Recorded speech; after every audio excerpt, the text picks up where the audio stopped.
Assalamualaikum warahmatullahi wabarakatuh. Kami dari kelompok 10 ingin mempresentasikan Amble the Rebellion. Ya, nama saya Muhammad Rafi Dwi Cahyo dengan NIM 141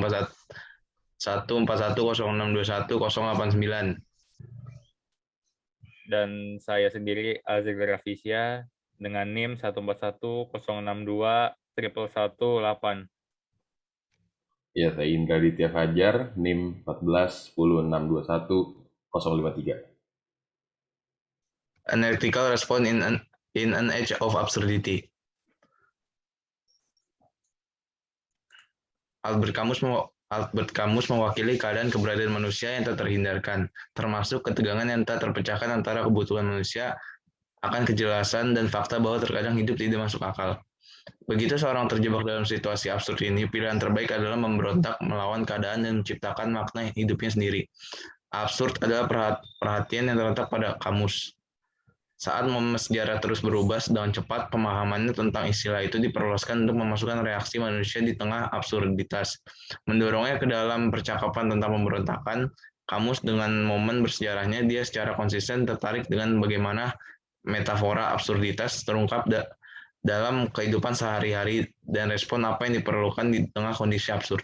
Pemberontakan bagi kamus adalah tindakan yang bertentangan dengan waktu yang tidak masuk akal dan merupakan upaya untuk memaksa ketertiban dunia kacau.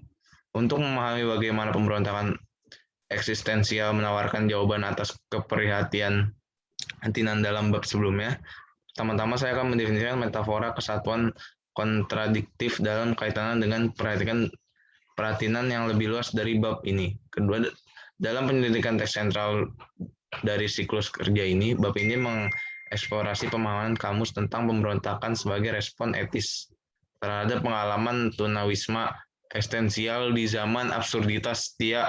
Setiap bagian dimulai dengan ringkasan, naratif, dan poin utama dan karakter dalam cerita yang diikuti dengan keterlibatan naratif yang menunjukkan bagaimana setiap karya membentuk pemahaman tentang metafora pemberontakan. Martin Buber.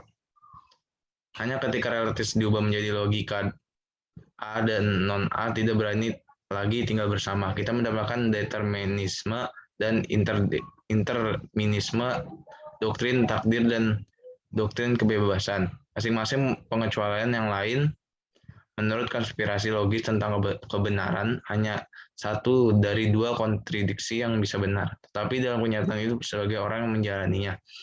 Ketika seorang terjebak dalam ketegangan perspektif yang berbeda, kemampuan seorang untuk menemukan makna di antara dua cara hidup yang berbeda ini sangat penting. Penggunaan istilah kebenaran dan realistis oleh Buber dalam kutipan panjang sebelumnya mengundang Jacques Ellul seperti Camus, seorang penulis Prancis abad ke-20 ke dalam percakapan kasus ini. Di satu sisi, realistis bagi Ellul adalah istilah yang digunakan untuk menggambarkan cara dunia dialami dan terlibat oleh manusia. Kebenaran Kebenaran di sisi lain adalah apa adanya tidak tergantung pada pengalaman seorang tentang dunia.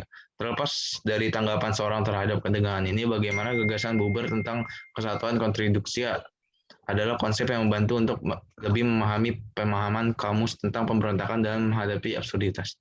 Hidup di era tertentu, satu manusia tidak secara langsung mengendalikan keadaan sejarah yang lebih besar dapat menyebabkan momen bersejarah berubah. Jika seorang telah kehilangan kepercayaan pada praktik sosial pada zaman itu, ia beresiko mengalami rasa tunawisma eksistensial. Kekhawatiran yang sangat praktis ini telah menyebabkan beberapa sarjana dalam disiplin komunikasi untuk mengeksplorasi gagasan Buber tentang kesatuan kontradiksi. Amble Rebellion. Dalam mitos Sisyphus, Camus memberikan pengantar tentang pemberontakan, sebuah konsep yang akan dia bahas secara lebih rinci dalam siklus keduanya. Kerja dengan demikian, satu-satunya posisi filosofis yang koheren adalah pemberontakan. Dia adalah konfrontasi konstan antara manusia dan ketidakjelasannya sendiri. Ini adalah desakan pada transparansi yang mustahil. Ini menantang dunia baru setiap detik. Sama seperti bahaya yang diberikan kepada manusia, metafisik memperluas kesadaran ke seluruh pengalaman itu konstan, kehadiran manusia itu di matanya sendiri. Lanjut. Albert Camus Philosophy of Communication. Dari keberadaan manusia, ketika pemahaman dan peluang baru untuk terjadi seseorang dihadapkan dengan dimensi hermeneutik atau metafora, absurditas, dan dalam konteks keberadaan yang absurd eksistensial, jadi mengungkapkan bahwa pemberontakan itu sendiri bisa menjadi pintu masuk kesadaran lain antara ia mencoba untuk mencari tahu implikasi dari absurd untuk mengubah momen sejarah. Kamus mulai bekerja dengan metamorfora baru pemberontakan seperti yang telah dinyatakan. Pemahaman tentang pemberontakan diberikan oleh ini 3 proyek tidak mewakili pengabdian yang absurd, melainkan tekstur ya untuk pemahaman absurditas dalam momen sejarah yang selalu berubah. Meskipun teori latar belakang tetap konstan, Kamus memberikan contoh pemberontakan. Lanjut.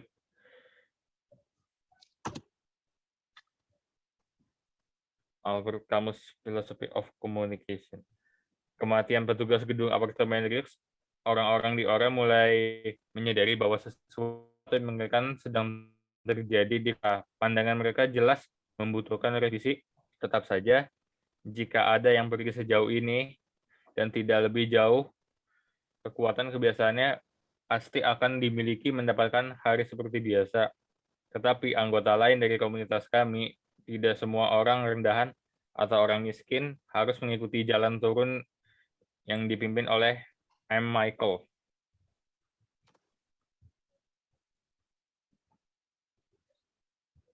Ya, Amber Rebellion. Ketika pihak berwenang menentang keyakinan Riux yang berkembang bahwa epidemi adalah wabah, Rembert, jurnalis yang terjebak di kota di bawah karantina, Rembert mencoba membujuk Dr. Riux untuk memberikan surat yang mendukung tujuan meninggalkan kota, dan Riux menjawab, itu bukan alasan yang cukup. Riux tidak mundur dan tidak membantu Rembert dalam usahanya untuk melarikan diri. Pengasingan yang disebabkan oleh wabah. Jadi lanjut, Mas.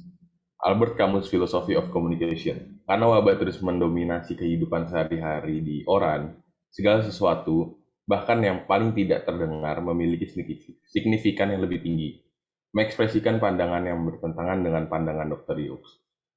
Ini para moralis pada masa itu berkeliaran di kota kami, menyatakan tidak akan dilakukan tentang hal itu dan kami harus tunduk pada hal yang tak terhindarkan. Tidak ada yang mengagumkan tentang sikap ini, itu hanya logis. Saat wabah mendominasi kota, kematian tidak menunjukkan pilih kasih. Kembali lagi ke Amber Rebellion, melihat seorang meninggal, Riux membentak pastor pada Lux, seorang pendeta. Riux menyatakan maaf, tapi kelelahan adalah semacam kegilaan tertanam pemberontak. Bagi Taro, wabah bukan sekedar epidemik medis, tapi suatu yang tidak ada seorang pun di bumi yang bebas darinya. Taro melanjutkan dengan mengatakan bahwa yang menjadi perhatiannya adalah bagaimana seorang dapat menjadi orang suci tanpa Tuhan. Wabah telah menghadapi kemunduran dan tanda pertama kehidupan baru dalam bentuk tikus telah muncul. Pembicaraan sekarang telah kembali ke kota tanam. Hidup baru yang akan terjadi setelah wabah. Ya. Dan dari kelompok kami, terima kasih sebelumnya. Assalamualaikum warahmatullahi wabarakatuh.